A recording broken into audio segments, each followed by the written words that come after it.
Me llamo Renata Campos y todavía recuerdo el olor del jazmín aquella mañana en que todo cambió. El despacho del notario estaba en la calle Colón, en pleno centro de Valencia, y el aire olía a una mezcla de café recién hecho y papel viejo. Me temblaban las manos cuando firmé el último documento. La herencia de mi abuela, Isabel Ferrer, ya era oficialmente mía. Nunca había tenido tanto dinero en mi vida, y sin embargo lo que más me pesaba no eran las cifras, sino sus palabras escritas en la carta que acompañaba el testamento. Usa este dinero para tu independencia, no para mantener a nadie. Ni a un marido, ni a una familia, ni a un sueño que no sea tuyo. Esa frase se me quedó grabada, aunque entonces no imaginaba lo profética que sería. Mi abuela fue la oveja negra de la familia, mientras mis padres ahorraban cada euro en depósitos seguros y discutían sobre hipotecas. Ella invertía en cuadros de artistas desconocidos, en pequeños locales de barrio, en cosas que, según mi padre, no daban rentabilidad. Pero lo cierto es que su intuición había sido brillante. Los locales del Carmen que compró por 4 duros en los 80 ahora valían fortunas. En su modesto piso de techos altos y baldosas hidráulicas, entre las plantas y los libros de viajes, mi abuela construyó una vida libre. Yo crecí admirando esa libertad, aunque mis padres la consideraran una irresponsable. Cuando el notario me dijo que el valor total de la herencia rondaba los 2 millones de euros, me quedé muda. Era una cantidad tan absurda para mí que tuve que repetirla en voz baja, como si al pronunciarla se volviera más real. 2 millones. En mi cabeza no aparecieron coches ni bolsos, sino un estudio, un espacio de creación con luz natural donde las ideas pudieran respirar. Siempre había soñado con tener mi propio estudio de diseño de interiores, pero hasta entonces había sido solo eso, un sueño que sobrevivía entre encargos mal pagados y jefes que me trataban como a una becaria eterna. A los 29 años decidí hacer lo que mi abuela habría hecho, apostar por mí. Así nació Campos Diseño. Alquilé un antiguo taller en Ruzafa, con paredes de ladrillo visto y ventanales que daban al mercado. Lo reformé con mis propias manos, reutilizando maderas viejas, restaurando lámparas industriales que encontré en mercadillos y pintando yo misma cada rincón. Cuando terminé, el espacio tenía alma, y ese era el detalle que siempre marcaba la diferencia en mi trabajo. El alma. Durante meses viví pegada al estudio. Dormía poco, comía mal, pero cada proyecto me hacía sentir que por fin estaba construyendo algo mío. Mi primer encargo serio fue el apartamento de una fotógrafa francesa en el Cabanyal. El segundo, una cafetería minimalista en el Ensanche. El boca a boca hizo su magia. Al año ya tenía lista de espera. Mis padres, que al principio pensaban que era una locura, empezaron a presumir de mí en cada comida familiar. Nuestra hija la empresaria, decían, como si lo hubieran apoyado desde el principio. En realidad, nunca creyeron que el diseño de interiores fuera más que un pasatiempo caro, pero los resultados hablaban por sí solos. Un día recibí un correo de una revista de decoración pidiéndome una entrevista. Recuerdo haber llorado sola en el estudio, con la taza de café fría entre las manos. No por vanidad, sino porque por primera vez alguien veía lo que yo veía en mí misma. En aquella época todavía creía que el trabajo duro siempre se premiaba y que el talento bastaba para protegerte. ¡Qué ingenuidad! A veces pienso que el éxito es como el verano en Valencia. Empieza suave, te hace sentir bien, pero si no te das cuenta, acabas ardiendo. El mío llegó rápido y con él llegaron las invitaciones, los eventos, las cenas con clientes. Aprendí a moverme entre empresarios que hablaban de rentabilidad y arquitectos que discutían sobre sostenibilidad. Me sentía fuera de lugar, pero disimulaba bien. En una de esas cenas, en un hotel boutique frente a la Ciudad de las Artes y las Ciencias, conocí a alguien que cambió mi historia. Y llevaba un traje azul oscuro y una sonrisa que parecía ensayada frente al espejo. Se llamaba Adrián Torres. Dijo que trabajaba en consultoría financiera, ayudando a empresas creativas a estructurar su crecimiento. Me habló de arte contemporáneo, de viajes a Lisboa, de la importancia del branding personal. Yo no estaba acostumbrada a que alguien entendiera lo que hacía. La mayoría solo veía sofás caros y paredes pintadas, pero él hablaba de atmósferas, sensaciones, valor emocional. Fue halagador, lo admito. Esa noche, cuando volví a casa, todavía sentía su voz en mi cabeza. Al día siguiente me escribió un mensaje. Tu visión del color es impresionante. Me encantaría tomar un café para seguir hablando de espacios con alma. Y así empezó todo. Durante las semanas siguientes, Adrián se volvió una presencia constante. Me mandaba artículos sobre tendencias, me invitaba a charlas, me decía que tenía un talento que no sabía medir. Tienes que pensar más grande, Renata, repetía. Lo que haces podría ser una marca, una firma reconocida. Yo no sabía si creerle, pero su seguridad era contagiosa. Era el tipo de hombre que hacía que todo sonara posible. Cuando vino a mi estudio por primera vez, se detuvo frente al logo en la puerta, ese que yo misma había diseñado con letras doradas sobre fondo blanco, y dijo sonriendo, «Algún día esto será más grande de lo que imaginas». Yo sonreí también sin saber que aquella frase no era un cumplido, sino una advertencia disfrazada de promesa. A los pocos meses nos hicimos inseparables. Comíamos juntos, trabajábamos juntos, soñábamos juntos. Él me hablaba de estrategias y expansión, y yo sentía que por fin alguien veía mi proyecto como algo serio. Mis amigas decían que formábamos la pareja perfecta, la creativa y el estratega. Y durante un tiempo lo creí. Era fácil creerlo. Adrián sabía escuchar, sabía elogiar sin exagerar, sabía cuándo callar y cuándo decir justo lo que necesitabas oír. Pero lo que no sabía, o quizá sabía demasiado bien, era que, detrás de mi independencia, había una historia que no toleraba el control. La de una mujer que había visto a su madre depender siempre de los hombres, que había aprendido que la libertad se paga caro y que cada firma puede ser una cadena si no sabes leerla a tiempo. Aquella herencia que me dio alas también me daría la fuerza para defenderlas. Aunque todavía no lo sabía, ese día en el despacho del notario fue el verdadero comienzo de la guerra que años después me llevaría ante un juez. Una guerra que no se libraría con gritos ni lágrimas, sino con documentos, grabaciones y memoria. Porque en el fondo, mi abuela tenía razón. El dinero cambia las cosas, pero lo que realmente te salva es saber cuándo alguien intenta escribir tu historia por ti. Nunca he creído en las almas gemelas, pero durante un tiempo pensé que Adrián era lo más parecido a eso. Tenía una calma contagiosa, una forma de mirar que te hacía sentir la persona más interesante del lugar. Me encantaba cómo pronunciaba mi nombre, despacio, como si fuera una palabra frágil. Renata. Su voz tenía esa cadencia suave que hacía que todo sonara como una promesa. Al principio, nuestra relación fue un soplo de aire fresco. Él era diferente a los hombres que había conocido en mi entorno, más sofisticado, más seguro, con una visión clara del mundo de los negocios.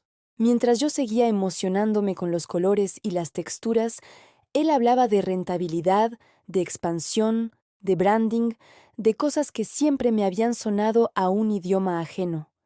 Me hacía sentir que mi arte tenía un lugar en el mundo real, que no era solo belleza, sino también estrategia. Recuerdo la primera vez que vino conmigo a una presentación para un cliente importante en Madrid. Yo estaba nerviosa. Era una reforma integral de un ático en Chamberí, y la clienta, una empresaria del sector textil, era conocida por ser exigente hasta el extremo. Adrián se ofreció a acompañarme solo como apoyo. Dijo, no tenía intención de hablar, o al menos eso me prometió. Pero apenas empezamos la reunión, su voz se coló entre mis explicaciones. Lo que Renata propone no es solo estética, sino valor añadido al inmueble, dijo con una seguridad que me sorprendió. La clienta lo miró con interés, y yo noté cómo su actitud hacia mí cambiaba. De repente ya no era una joven diseñadora con ideas bonitas, sino parte de un dúo sólido y profesional. Al salir, Adrián me sonrió. ¿Ves? Funcionamos bien juntos. Y tenía razón. La reunión fue un éxito, y el proyecto se cerró ese mismo día. Durante semanas me repetí que eso era lo que necesitaba, alguien que potenciara mi talento, no que lo eclipsara. Cuando las cosas van bien, es fácil confundir apoyo con salvación. Los meses siguientes fueron una mezcla de trabajo, viajes y cenas interminables. Nos convertimos en esa pareja que todos querían invitar a los eventos. Ella la creativa, él el estratega. Adrián tenía carisma natural. Sabía moverse entre empresarios y diseñadores, entre artistas y financieros. Su discurso era impecable. Hablaba de innovación, de cómo las marcas deben construir una historia emocional.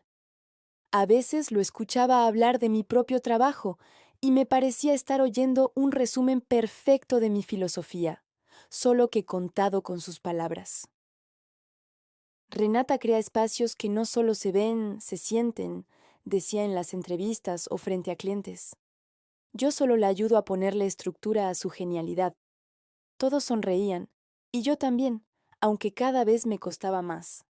Había algo en esa frase, ponerle estructura a su genialidad, que sonaba menos a admiración y más a apropiación. Pero me lo repetía una y otra vez. No seas paranoica, Renata. Las parejas comparten todo, incluso el crédito. A veces incluso me convencía. En esos días, Adrián empezó a pasar más tiempo en mi estudio. Al principio era agradable tenerlo cerca. Se sentaba en la mesa grande, con su portátil, y trabajaba mientras yo dibujaba planos o elegía materiales. Decía que así podía sentir el pulso del negocio. Sin embargo, pronto empezó a dar sugerencias. Que cambiara la tipografía del logo, que contratara un gestor externo, que profesionalizara el sistema de facturación. Tenía razón en algunas cosas, lo admito, pero con el tiempo sus sugerencias se volvieron instrucciones. Un día entré en el estudio y lo encontré revisando mi correo profesional. Estoy organizando tus presupuestos, me dijo con naturalidad, como si fuera lo más normal del mundo. Así tendrás más tiempo para diseñar. Me quedé muda. No quería discutir, no delante del equipo. Pero algo en mí empezó a tensarse. A partir de ahí, Adrián comenzó a acompañarme a todas las reuniones importantes. A veces incluso las organizaba él mismo sin consultarme. Es que tienes mucho trabajo, decía. Yo me encargo de la parte comercial. Y lo hacía, o al menos eso parecía. Las clientas lo adoraban. Tenía ese tipo de encanto sutil que hacía que cualquiera se sintiera escuchada. A menudo salíamos de los encuentros con contratos firmados y yo me decía que eso era lo que significaba tener un socio de verdad.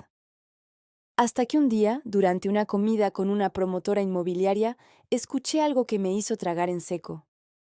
Adrián, tu trabajo en Campos Diseño es impresionante, dijo uno de los inversores. La prensa no exagera cuando habla de tu visión. Yo estaba allí, frente a ellos, y nadie me miró. Él sonrió con esa calma que se había vuelto su sello. Gracias, pero todo esto es un esfuerzo conjunto, respondió. Conjunto. No mío, no suyo, conjunto. Cuando salimos, le pregunté por qué no había aclarado que yo era la fundadora. Renata, no seas tan literal, dijo riendo. Eso es branding, es percepción. La gente necesita ver un equipo sólido. Pero lo que yo veía era cómo mi nombre se diluía, letra a letra, entre su discurso. Esa noche no dormí. Me quedé mirando el techo, recordando las palabras de mi abuela. No mantengas a nadie con tu esfuerzo. A la mañana siguiente encontré un gasto extraño en la cuenta del estudio, una reserva en un hotel de Málaga. Cuando lo confronté, me dijo que era un viaje de networking. No insistí, aún quería creerle, aún quería pensar que el amor no tenía nada que ver con la desconfianza. Sin embargo, algo dentro de mí ya había cambiado. Empecé a notar detalles que antes no veía. Cómo él hablaba en plural cuando se refería a mis logros. Cómo usaba la dirección de correo de la empresa para sus asuntos personales, cómo los demás empezaban a felicitarlo a él por mis premios. Lo peor fue en una entrevista para una revista de diseño. Me citaron a las 11, pero cuando llegué, él ya estaba allí, hablando con el periodista. Sí, Campos Diseño nació de una idea que tuvimos juntos, decía con una sonrisa impecable. Juntos. Esa palabra volvió a perforarme. Yo había trabajado hasta desmayarme, había puesto mi herencia, mi tiempo, mi alma, pero ahora el relato oficial era que él me había ayudado a convertir mi hobby en una empresa real. Esa fue la primera vez que sentí rabia. No la rabia explosiva, sino la silenciosa, la que se acumula detrás de la garganta y se queda ahí, esperando su momento. Cuando salimos de la entrevista, lo encaré en el coche. ¿Por qué dijiste que la empresa es de los dos? Porque lo es, respondió sin mirarme. ¿No te das cuenta de que, sin mi estrategia, esto no existiría? Lo miré, intentando reconocer en su perfil al hombre del que me había enamorado, y no vi más que cálculo. Fue la primera vez que pensé que quizá Adrián no se había enamorado de mí, sino de mi trabajo. Pero todavía no tenía pruebas, solo intuiciones. Y con las intuiciones no se ganan guerras. Eso lo aprendería después. De momento seguía siendo su pareja perfecta, la diseñadora brillante y el consultor carismático. La gente nos miraba y veía éxito, equilibrio, amor. Nadie imaginaba que detrás de esa fachada ya había una grieta, y que pronto esa grieta se convertiría en fractura. Porque hay sonrisas que no prometen amor, prometen poder, y yo todavía no sabía que el precio del mío sería mi nombre. Las grietas nunca aparecen de golpe. Primero son un ruido leve, un gesto que pasas por alto, una palabra que te hace dudar. Luego se vuelven costumbre. Pero antes de continuar, quiero hacerte una invitación muy especial. Suscríbete al canal y deja tu me gusta. Esto me ayuda a ver que me apoyas y disfrutas de mis historias. Y comenta aquí abajo desde qué ciudad nos estás viendo. Ahora, continuemos. Y cuando te das cuenta, ya tienes el suelo lleno de pedazos y no sabes en qué momento se rompió todo. Con Adrián, la primera grieta llegó una mañana de otoño, cuando encontré un correo suyo enviado desde la dirección de la empresa. En el asunto ponía propuesta de colaboración Campos Torres Design. Torres, su apellido. Abrí el mensaje con un nudo en el estómago. Era una presentación de servicios, con mis fotografías, mis proyectos, mis colores, pero firmada con ambos nombres. No me lo podía creer. Cuando se lo mostré, sonrió con calma, como si yo estuviera exagerando. Renata, es solo una estrategia comercial. Los clientes perciben más solidez cuando ven que hay una estructura detrás. Tú sabes diseñar, yo sé vender. Es marketing. Me quedé callada. No quería discutir, no en ese momento, pero dentro de mí algo se torció, algo pequeño, casi imperceptible, que luego se convertiría en furia. A partir de ese día empezó a hablar cada vez más en plural. Nuestros proyectos, nuestro estilo, nuestra visión. A veces me daba la sensación de que se estaba entrenando para borrar la línea que nos separaba. En los eventos ya no se presentaba como el marido de Renata, sino como cofundador de Campos Diseño. Una vez, en una cena con empresarios del sector inmobiliario, escuché cómo contaba la historia de la empresa. Empezamos con un pequeño estudio en Ruzafa, dijo con tono nostálgico. Al principio fue duro, pero apostamos por un enfoque diferente, más emocional. Apostamos. Yo estaba sentada a su lado, con la copa de vino en la mano, y no pude decir nada. Solo asentí y sonreí, porque no quería parecer grosera, ni celosa, ni insegura. Esa noche, cuando volvimos a casa, le dije que me había molestado. Renata, por favor, me respondió mientras se quitaba el reloj y lo dejaba sobre la cómoda. No puedes corregirme delante de clientes. Quedamos fatal. ¿Qué más da si digo que lo hicimos juntos? Al final estamos en el mismo barco. Lo del barco me hizo gracia amarga. Sí, estábamos en el mismo barco, pero él ya estaba intentando arrebatarme el timón. Con el tiempo las grietas se ensancharon. Empezó a tomar decisiones sin consultarme. Cambiaba presupuestos, contrataba proveedores, incluso modificaba mis propuestas de diseño. He ajustado algunos detalles, decía. Confía en mí. Pero los detalles que cambiaba no eran menores. Quitaba mis referencias artísticas, reducía presupuestos para aumentar el margen y en algunos casos aceptaba proyectos que yo había rechazado por ética profesional. No podemos permitirnos decir que no a tanto dinero, insistía. Esto ya no es un capricho creativo, es una empresa. Lo dijo con un tono que me heló. Un capricho creativo. Así llamaba ahora a mi trabajo, a mi pasión, al esfuerzo que me había costado años de estudio y noches sin dormir. Un capricho. Recuerdo que esa noche dormí en el sofá. Al día siguiente se comportó como si nada hubiera pasado. Me llevó flores, cocinó pasta, dijo que me admiraba más que nunca. Me disculpé por haberme alterado. Siempre era yo la que se disculpaba. Con el paso de los meses, sus gastos personales empezaron a mezclarse con los de la empresa. Cenas en restaurantes caros, hoteles, viajes a ferias de interiorismo, en las que, curiosamente, no había registro de su asistencia. Cuando le preguntaba, sonreía. Networking, cariño, así se hacen los contactos. Pero los contactos nunca se traducían en proyectos reales, solo en nuevas excusas para ausentarse. Empecé a sentirme una invitada en mi propio estudio. Los empleados lo consultaban a él antes que a mí. Las decisiones se tomaban en su despacho, no en el mío. En los contratos ya aparecía su firma junto a la mía. Al principio, pensé que era una formalidad, pero un día descubrí que había cambiado el registro fiscal de la empresa. Cuando lo confronté, respondió sin inmutarse. Es una optimización contable, lo hace todo el mundo. Además, somos matrimonio. No te pongas paranoica. Paranoica. Esa palabra se convirtió en su arma favorita. Cada vez que señalaba una irregularidad, me llamaba así. Si le pedía explicaciones, decía que estaba estresada, que necesitaba descansar. Si dudaba de algo, insinuaba que yo no entendía el mundo de los negocios. Poco a poco, empecé a dudar de mí misma. ¿Y si tenía razón? ¿Y si estaba exagerando? Pero entonces sucedió algo que me sacó de ese bucle. Una tarde, revisando los correos del estudio, encontré un hilo entre Adrián y un promotor de Barcelona.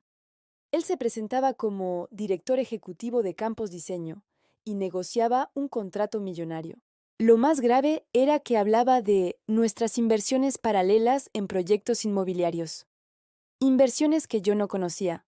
Imprimí todo y me quedé mirando las hojas sobre la mesa, incapaz de entender cómo había llegado hasta ahí.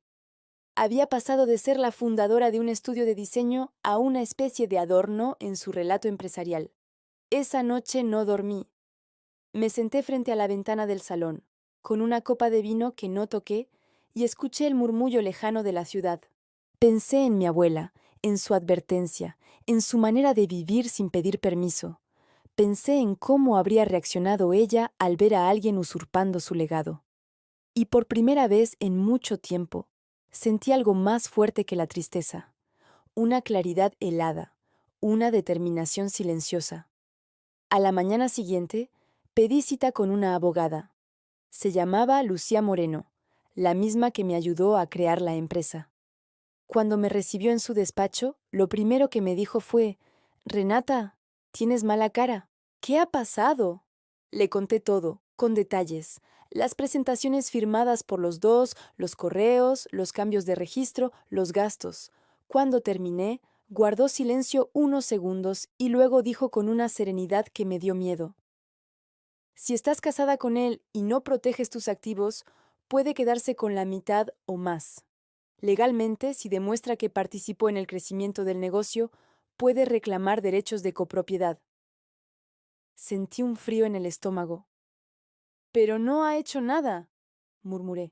«Todo el trabajo es mío». Ella asintió despacio. «Entonces tendrás que probarlo. Desde ahora, guarda todo. Facturas, correos, grabaciones si es necesario. No borres nada, no firmes nada que él te pida, y sobre todo, no le digas que has venido a verme». Salí del despacho con un temblor en las manos, pero también con una sensación nueva. Por primera vez, tenía un plan. Compré una pequeña grabadora y la guardé en mi bolso. Al principio me daba culpa usarla. Era mi marido, pensaba. Pero cada vez que lo veía entrar en mi estudio con esa seguridad impostada, cada vez que escuchaba cómo hablaba de nuestras estrategias, la culpa se desvanecía un poco más. La primera grabación fue casi accidental. Habíamos tenido una discusión sobre un gasto de empresa y, sin darme cuenta, la grabadora seguía encendida en mi bolso. Esa noche, cuando lo escuché repetir la conversación con un tono burlón mientras hablaba por teléfono con alguien, algo se me rompió definitivamente. Está convencida de que tiene el control, dijo riéndose, pero no entiende cómo funcionan las cosas.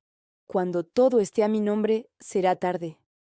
Esas palabras me cortaron la respiración. No dormí en toda la noche. Me quedé escuchando la grabación una y otra vez, memorizando cada pausa, cada palabra. Ya no era paranoia, era una estrategia. A partir de ese momento empecé a grabar todo. Las reuniones, las llamadas, las cenas donde hablaba de mis proyectos como si fueran suyos. Descubrí cosas que me costó asimilar, que había usado fondos de la empresa para invertir en negocios privados, que mentía sobre los clientes, que incluso había intentado registrar una nueva marca derivada del nombre del estudio. A veces me preguntaba quién era realmente el hombre que dormía a mi lado. ¿En qué momento había dejado de ser mi compañero para convertirse en mi adversario? Pero no lloré, no grité, solo observé y documenté. Sabía que llegaría el momento de actuar. Una noche, mientras él dormía, abrí el ordenador y copié todos los archivos importantes. Contratos, facturas, correos. Los guardé en un disco externo y lo escondí en el estudio. Cuando terminé, me senté en la oscuridad del salón y me di cuenta de que ya no tenía miedo. Me quedaba dolor, sí, pero no miedo. A la mañana siguiente, cuando Adrián se levantó, me besó en la frente y dijo: «Duerme un poco más. Estás agotada». Le respondí con una sonrisa, la misma que pondría semanas después en el tribunal, cuando escuchara su voz reproducida ante el juez. Pero eso todavía estaba lejos. Por ahora, solo había grietas, y yo aprendía a caminar sobre ellas sin caer. Lo curioso es que, desde fuera, todo parecía perfecto. La gente seguía viéndonos como la pareja ideal. Él elegante, yo creativa, los dos exitosos. Nadie sospechaba nada. A veces me miraba al espejo antes de salir de casa y me veía igual que siempre, pero por dentro ya no quedaba la misma mujer. Había dejado de ser la Renata que buscaba aprobación y estaba naciendo otra, más fría, más silenciosa, más peligrosa. Porque cuando una mujer que siempre ha confiado empieza a desconfiar, lo hace con precisión quirúrgica. Y yo acababa de descubrir el bisturí. Cuando empiezas a sospechar de alguien que amas, el mundo entero se vuelve un espejo roto. Cada gesto, cada frase, cada mirada refleja una versión distinta de la verdad, y ya no sabes en cuál creer. Vivir con Adrián se convirtió en un ejercicio constante de observación. No porque quisiera hacerlo, sino porque necesitaba entender hasta dónde llegaba su manipulación. La abogada, Lucía, me había repetido varias veces que la clave era la prueba. No basta con tener razón, Renata. Necesitas poder demostrarla. Así que me transformé en mi propia investigadora. Cada día anotaba todo: las horas que él pasaba en la oficina, las llamadas que recibía, los correos que enviaba. Descubrí que tenía una rutina impecable, casi mecánica. Por las mañanas revisaba las cuentas del estudio con una precisión que rozaba la obsesión. Luego hacía llamadas que nunca explicaba, y por las tardes salía a reuniones de desarrollo empresarial. Yo fingía creerle. Mientras tanto, la grabadora se había vuelto una extensión de mi cuerpo. La llevaba en el bolso, en el abrigo, a veces incluso en el bolsillo del pantalón. Al principio me temblaban las manos cada vez que la encendía, pero con el tiempo, la culpa desapareció. La reemplazó algo más frío, más útil: la disciplina. Cada grabación era un ladrillo en el muro que construiría entre él y lo que era mío. La segunda semana de mi vigilancia silenciosa, escuché algo que confirmó mis peores temores. Adrián estaba hablando por teléfono en la terraza, creyendo que yo dormía. Sí, está todo bajo control, decía con tono seguro. Ella no sospecha nada. Cuando formalicemos la sociedad, los activos quedarán a nombre de ambos. Luego ya veremos. Me quedé paralizada. Formalizar la sociedad. Los activos. Era la confirmación de lo que Lucía temía. Quería legalizar su robo. Lo más perverso era que hablaba de ello con la naturalidad de quien negocia un contrato, sin una gota de remordimiento. Esa noche entendí que ya no era mi marido. Era un rival que dormía a mi lado. Durante los días siguientes, revisé los movimientos bancarios del estudio. Había transferencias pequeñas pero constantes hacia una cuenta que no reconocía. Cuando le pregunté, me dijo que eran anticipos para un proyecto de inversión en Málaga. Lo dijo con tal naturalidad que casi sonó creíble. Pero cuando busqué el número de cuenta, descubrí que pertenecía a una empresa registrada a su nombre, Torres Consultoría Creativa SL. Sentí un vuelco en el estómago. Había usado fondos de Campos Diseño para financiar su propio negocio, uno que probablemente estaba construyendo sobre mis cimientos. Llamé a Lucía esa misma tarde. Necesito que averigües todo lo que puedas sobre esta empresa, le pedí. 2 días después me envió un correo con el resultado. Constituida hace 6 meses. Capital inicial, 3.000 euros. Representante legal, Adrián Torres. Objeto social, gestión y desarrollo de proyectos de diseño y arquitectura. Mi nombre no aparecía por ninguna parte, ni como socia, ni como colaboradora. Era como si me hubiera borrado. Me pasé horas mirando ese documento, leyendo y releyendo cada línea. No lloré, solo sentí una claridad brutal. Todo encajaba. Los viajes, las llamadas, los gastos. Estaba usando mi dinero, mi reputación y mis contactos para construir una réplica de mi empresa. Cuando llegó a casa esa noche, fingí que no sabía nada. Le preparé la cena, hablé del trabajo, incluso reí de una anécdota que contó. Mientras lo observaba moverse por la cocina, pensé en lo fácil que era amar a un impostor cuando no sabes que lo es. Al día siguiente, empecé a protegerme de verdad. Transferí una parte de los fondos del estudio a una nueva cuenta personal y cambié las contraseñas del servidor. Hice copias de seguridad de todos los contratos y facturas y las guardé en un disco externo. Cada movimiento lo hacía en silencio, sin que él sospechara. Fue como vivir una doble vida. La esposa comprensiva durante el día, la estratega invisible por la noche. Lucía me ayudaba a distancia, revisando documentos y dándome instrucciones precisas. Evita cualquier confrontación directa hasta tener todas las pruebas. Si él siente que lo descubres, puede intentar adelantarse. Le hice caso, pero cada día era una prueba de contención. A veces tenía que escuchar cómo me explicaba mis propias ideas como si fueran suyas, o cómo hablaba de nuestras inversiones en reuniones con clientes que me miraban con admiración, sin saber que estaba siendo borrada frente a sus ojos. Lo peor fue una comida con un inversor extranjero en el restaurante de la Marina. Adrián había preparado una presentación digital. Mientras el hombre comía marisco y sonreía, Adrián hablaba de nuestro modelo de negocio. Pero lo que vi en la pantalla me heló. Un logo nuevo. Una fusión entre Campos Diseño y Torres Consultoría. El nombre, Torres and Campos Studio. Cuando terminó su exposición, me miró y me guiñó un ojo, como si me estuviera haciendo un favor. El inversor brindó por la nueva etapa de la empresa. Yo choqué mi copa, sonreí y sentí cómo el vino sabía a ceniza. Esa noche grabé una conversación entera en la que le pedí explicaciones. Es solo un rebranding, dijo, un movimiento inteligente, no te pongas sentimental. Has creado otra empresa. Una extensión, Renata. Tenemos que crecer. Tú diseñas, yo gestiono. Es perfecto.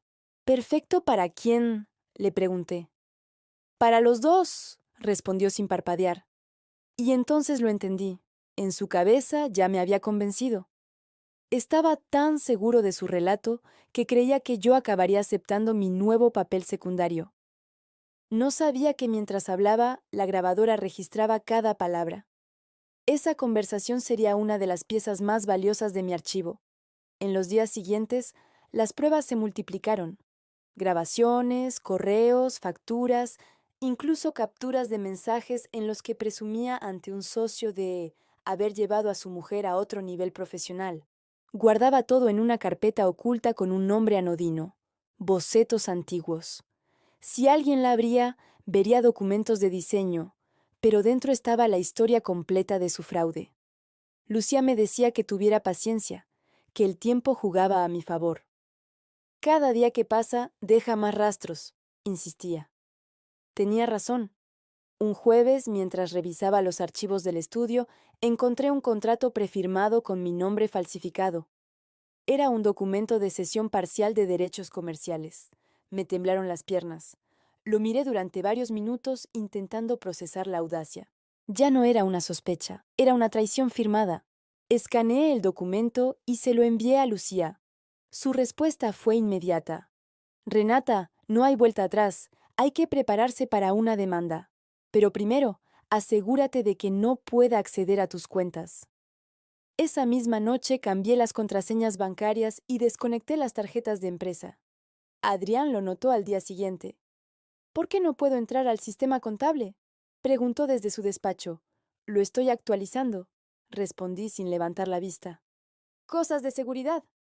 No insistió, pero lo vi observándome con esa sonrisa cortés que ocultaba preguntas.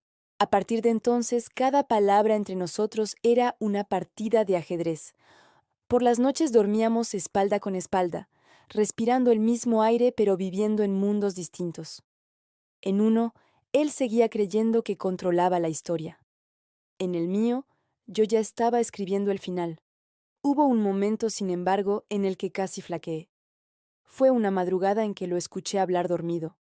Dijo mi nombre, suavemente, y murmuró algo sobre un viaje a Roma que nunca hicimos. Me quedé mirándolo a oscuras, recordando los primeros meses, las risas, los cafés compartidos en el estudio. Por un segundo, quise creer que aún quedaba algo de ese hombre. Pero entonces recordé su voz grabada diciendo que todo estaría a su nombre, y el espejismo se desvaneció. Cuando se despertó, le preparé el desayuno como si nada. La culpa es un lujo que no puedes permitirte cuando te están robando la vida. Días después, Lucía me llamó con tono urgente. Renata, su abogado, ha empezado a mover cosas. Está preparando una solicitud de copropiedad. Debemos adelantarnos. Sentí una mezcla de miedo y alivio. El juego estaba saliendo a la superficie. Ya no era una sospecha, era una guerra declarada. Lucía me citó en su despacho para planificar los próximos pasos. Tienes pruebas suficientes para demostrar que la empresa fue fundada antes del matrimonio, con fondos propios y gestión exclusiva tuya. Pero necesitamos algo más, pruebas de su intención de apropiarse. Saqué mi teléfono y reproduje una grabación. Era la de la terraza, la noche en que habló por teléfono con su socio. Ella no sospecha nada. Cuando formalicemos la sociedad, los activos quedarán a nombre de ambos. Luego ya veremos. Lucía me miró y asintió. Eso bastará. Prepárate, Renata. Esto va a ser largo, pero podemos ganar. Salí de su oficina con la sensación de que, por fin, tenía el control de mi historia. Ya no era la mujer que pedía permiso ni la que dudaba de su intuición. Ahora era la mujer que observaba, registraba y se preparaba para defender lo suyo. Esa noche, al llegar a casa, Adrián me esperaba con una botella de vino. «Brindemos», dijo, «por lo que viene». Lo miré, sonreí y levanté mi copa. Sí, por lo que viene. El vino sabía a victoria anticipada. Las pruebas no se buscan, se esperan. Aparecen solas cuando dejas de justificar lo injustificable. Durante semanas viví como si nada hubiera cambiado, pero cada día que pasaba me convertía en una experta en su manera de mentir. Adrián mentía con elegancia. No tartamudeaba, no desviaba la mirada, incluso parecía creer sus propias historias. Esa era su habilidad más peligrosa, su credibilidad. Por eso necesitaba algo que no pudiera discutir, algo que hablara por mí. Los hechos, las pruebas. Las primeras llegaron de la forma más simple. Una mañana, mientras él se duchaba, su teléfono vibró sobre la mesa. Un mensaje de alguien llamado David C. decía: «Los inversores están listos. Si consigues el traspaso antes del trimestre, entramos con capital fuerte. Necesito los documentos firmados por ambos. Avísame». Me tembló el pulso. Traspaso. Documentos firmados por ambos. Abrí la conversación.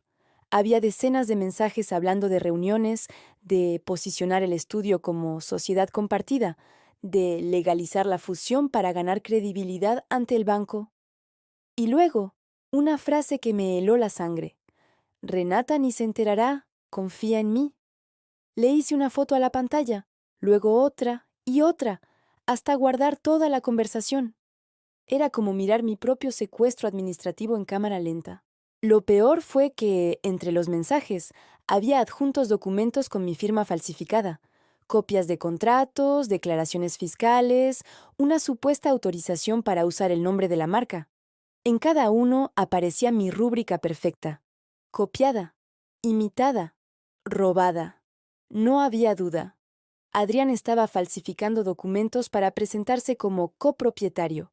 Guardé las fotos en una carpeta cifrada, las imprimí al día siguiente y las llevé a Lucía. Pero antes de continuar, dime aquí en los comentarios qué te está pareciendo esta historia hasta ahora y qué harías tú en mi lugar. No te vayas del video porque lo que viene a continuación te pondrá la piel de gallina. Ahora, continuemos. Cuando las vio, respiró hondo y me dijo sin rodeos: esto es falsificación documental, Renata. Ya no es solo un caso civil, es penal. Me explicó que podía presentar cargos, pero me aconsejó esperar. Cuanta más evidencia tengas, más contundente será el golpe. Así que seguí grabando.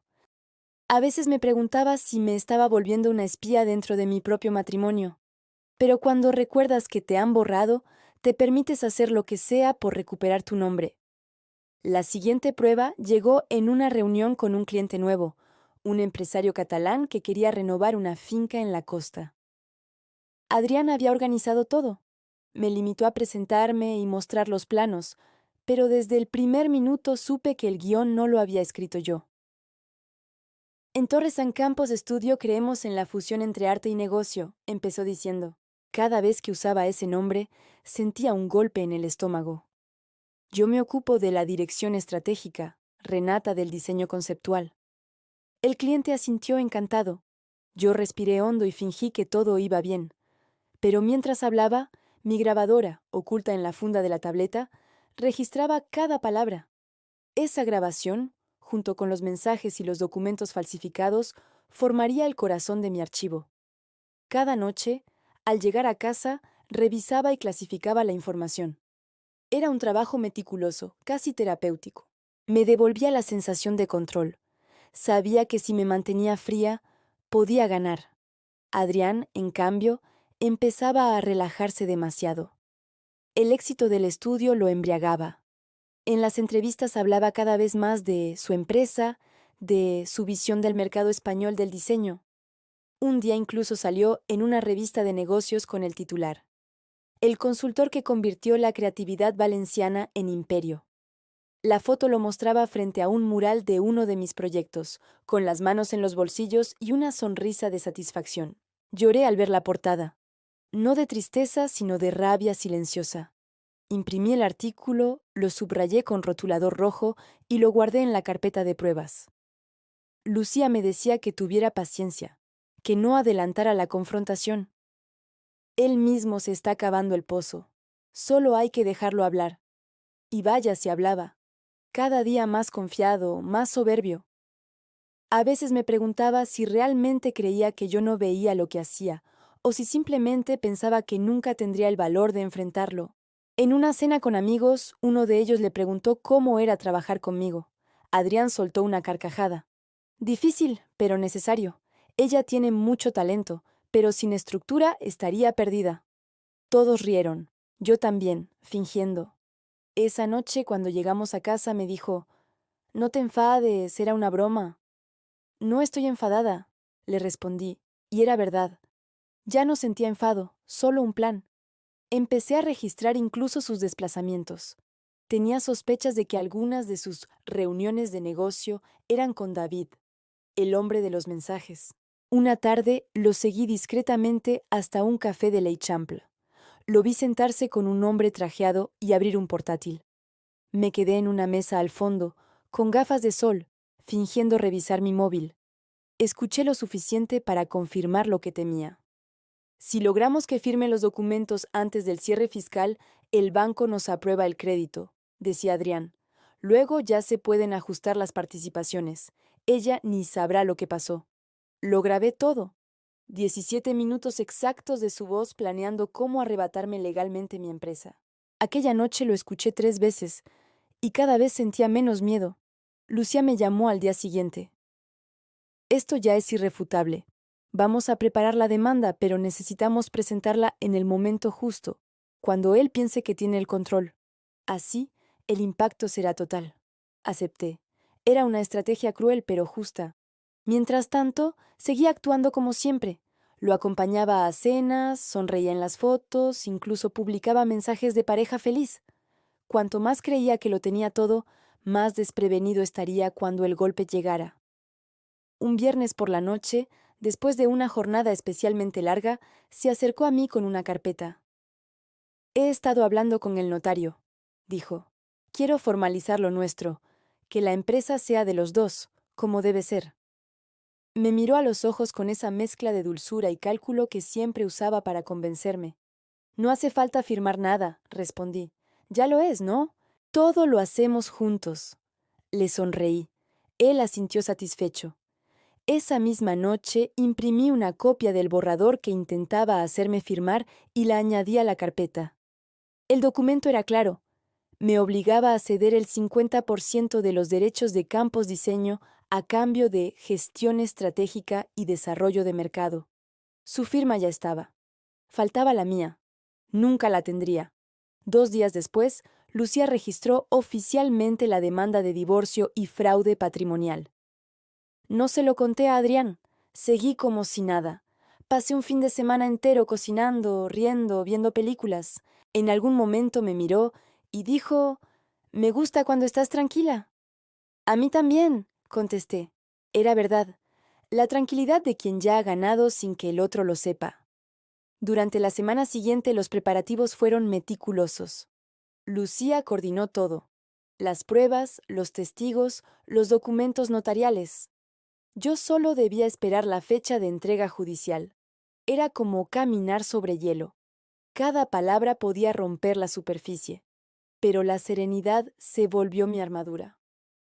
El último domingo antes del golpe, Adrián organizó una cena con amigos para celebrar la nueva etapa de expansión del estudio.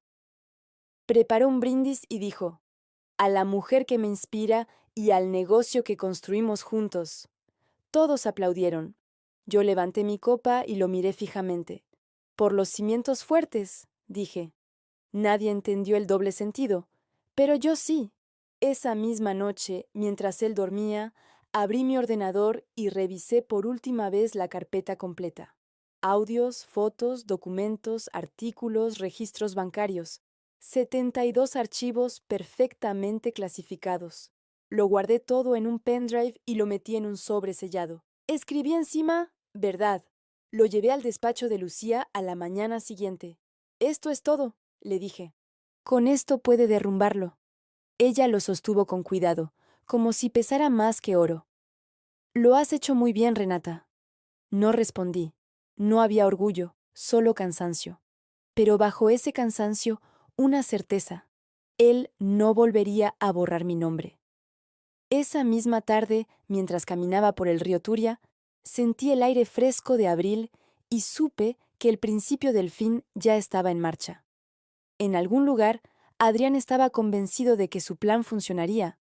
No sabía que ya había firmado su sentencia.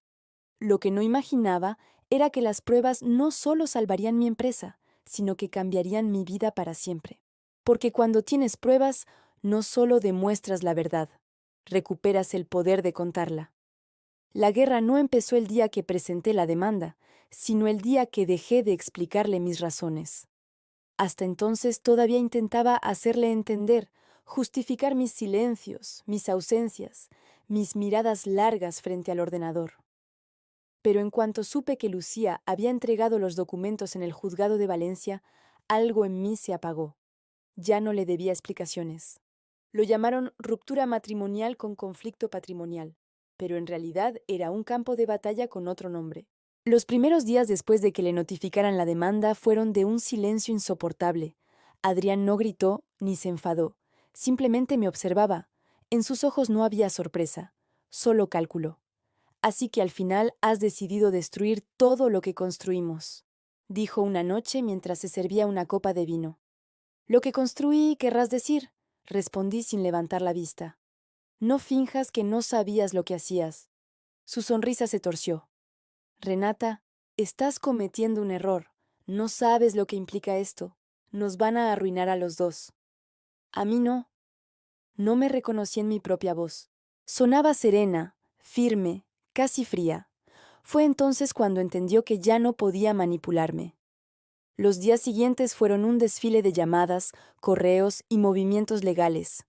Su abogado, un tal David Cebrián, el mismo David C. de los mensajes, presentó una contestación a la demanda alegando contribución significativa al desarrollo empresarial durante el matrimonio. Según él, Adrián había aportado capital intelectual, estrategia de crecimiento y relaciones comerciales determinantes para la consolidación de la marca. Era brillante. Había transformado su fraude en un argumento, pero lo que no sabía era que cada palabra suya tenía eco en mis grabaciones. Lucía organizó una reunión para revisar nuestra estrategia. No necesitaremos destruirlo, me dijo. Bastará con dejar que se contradiga. Me explicó que en casos así la verdad no ganaba sola. Necesitaba coherencia, documentación y frialdad, y de eso tenía de sobra. El juicio se programó para dentro de 3 meses. Durante ese tiempo, Adrián intentó reconstruir la imagen del hombre traicionado. Publicaba fotos antiguas, escribía mensajes ambiguos en redes y hasta llamó a mis padres para contarles que yo estaba mal influenciada por abogados codiciosos. Mi madre, ingenua, me preguntó si no podríamos arreglarlo hablando como adultos. Le respondí que ya lo habíamos intentado, solo que él hablaba para convencer y yo para entender.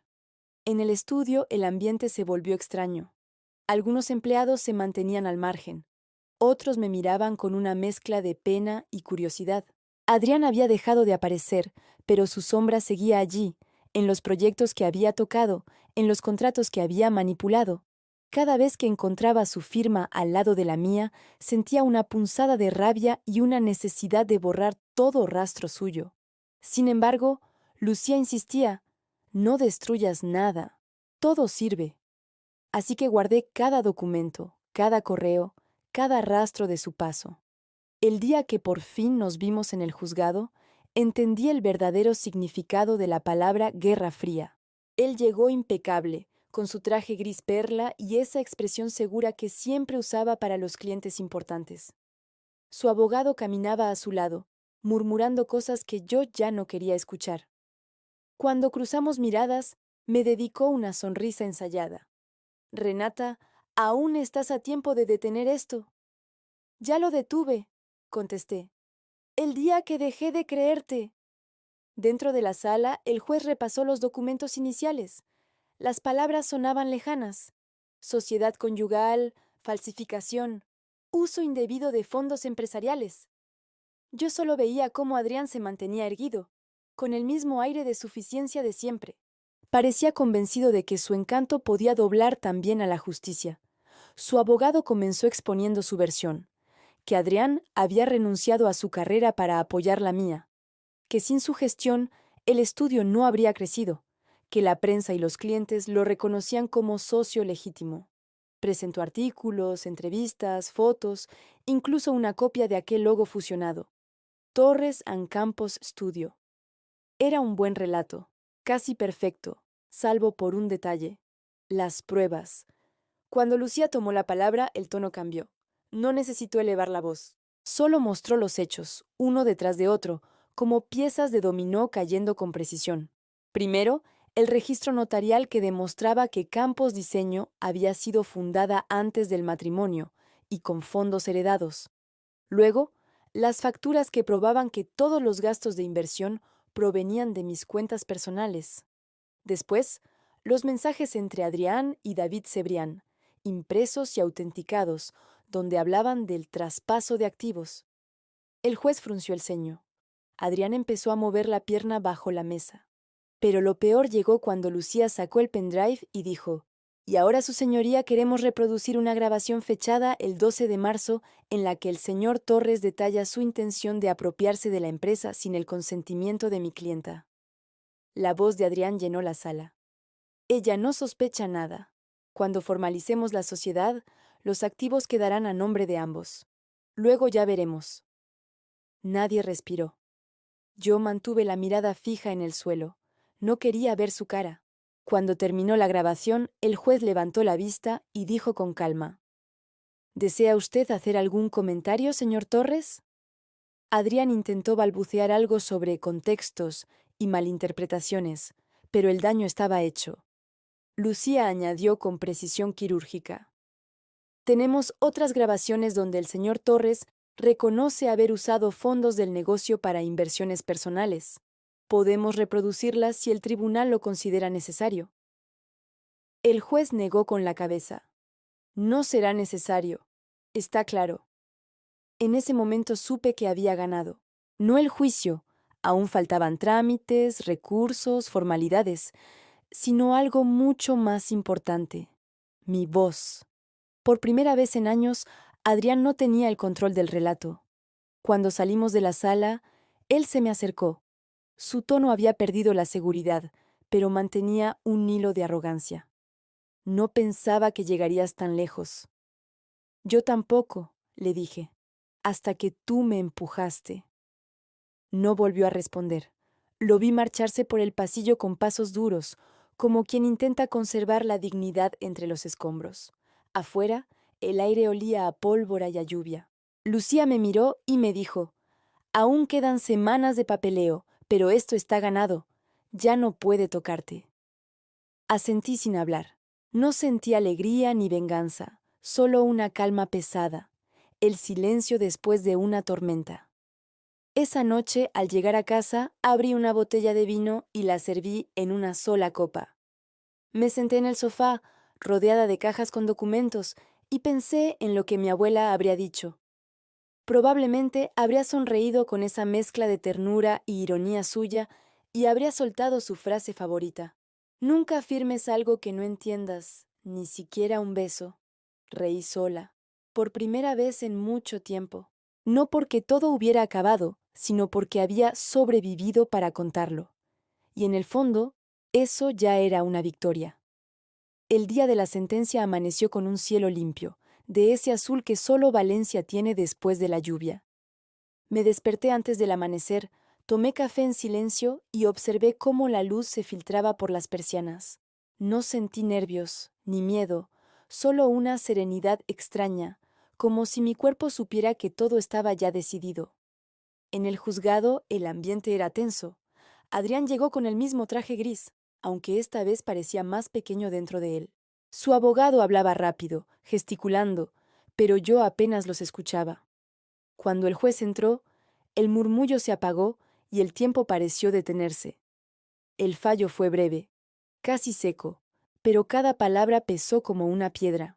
El tribunal reconocía que Campos Diseño era propiedad exclusiva mía, fundada antes del matrimonio, y declaraba que Adrián Torres había incurrido en falsificación documental y uso indebido de fondos empresariales. Se le ordenaba devolver el dinero sustraído, cubrir las costas judiciales y abstenerse de representar la marca o utilizar mi nombre en cualquier ámbito profesional. No hubo aplausos ni lágrimas, solo silencio. El juez bajó la vista, firmó los documentos y dijo: Caso cerrado. Fue una frase simple, pero en mi cabeza sonó como una liberación. Adrián no me miró, salió de la sala con paso rápido, seguido de su abogado. Yo me quedé quieta unos segundos, intentando procesar lo que acababa de pasar. Lucía me puso una mano en el hombro. Ya está, Renata, se acabó. Asentí, aunque sabía que las cicatrices no desaparecen con una firma. Afuera, el aire olía a azahar. Caminé hasta el río Turia, me quité los tacones y seguí descalza por el césped húmedo. Por primera vez en mucho tiempo, sentí que podía respirar sin permiso. Pensé en mi abuela, en aquella carta que había guardado durante años. Usa este dinero para tu independencia, no para mantener a nadie. Tenía razón. La independencia no se mide en cuentas bancarias, sino en la capacidad de decir no, de cerrar la puerta sin miedo. En las semanas siguientes, mi vida cambió sin que yo tuviera que hacer demasiado. Los medios locales publicaron la noticia del juicio y, de repente, Campos Diseño se convirtió en símbolo de resistencia femenina. Me llamaron para entrevistas, charlas, congresos. Al principio dudé. No quería convertirme en un rostro para una causa. Pero un día, en una conferencia en Madrid, una mujer se me acercó con lágrimas en los ojos. Gracias, me dijo, por demostrar que no estamos locas cuando defendemos lo que es nuestro. Su voz me devolvió el sentido de todo. Así empezó una nueva etapa. Rediseñé el estudio, cambié el logo. Las letras doradas seguían, pero ahora había una línea sutil que representaba un quiebre, una herida convertida en parte del diseño. Amplié el equipo, abrí una sede en Barcelona y empecé a elegir los proyectos no por dinero, sino por significado. Descubrí que el éxito no era tener más, sino perder el miedo a empezar de nuevo. Un día, meses después, recibí un correo sin remitente, solo una frase. Lo siento. Sabía que era de Adrián. No contesté. No porque odiara, sino porque ya no quedaba nada que decir. El silencio era la única respuesta que merecía. Aquella noche me quedé sola en el estudio. Encendí las luces suaves, puse música y observé mi nombre en la puerta. Renata Campos, diseño interior. Mi nombre, solo el mío. Sonreí. Había sobrevivido al borrado, al abuso disfrazado de amor, a la manipulación envuelta en halagos. No necesitaba venganza. La verdadera victoria era seguir aquí, creando, libre, con las manos manchadas de pintura y el corazón limpio. A veces, cuando una clienta nueva me pregunta por qué insisto tanto en los contratos claros, sonrío y respondo, porque aprendí que el diseño empieza en los cimientos. Y cuando cierro el estudio cada noche, repito una frase que se ha vuelto mi amuleto. Tu nombre es tu herencia más valiosa. No lo firmes a ciegas. El mundo sigue siendo injusto a veces, pero yo ya no lo temo. Ahora sé que nadie puede robarte lo que construyes con verdad. Y si alguien lo intenta, basta con recordar que el arte, igual que la dignidad, siempre encuentra la forma de renacer. Cuéntame en los comentarios qué parte de esta historia te llegó más al corazón.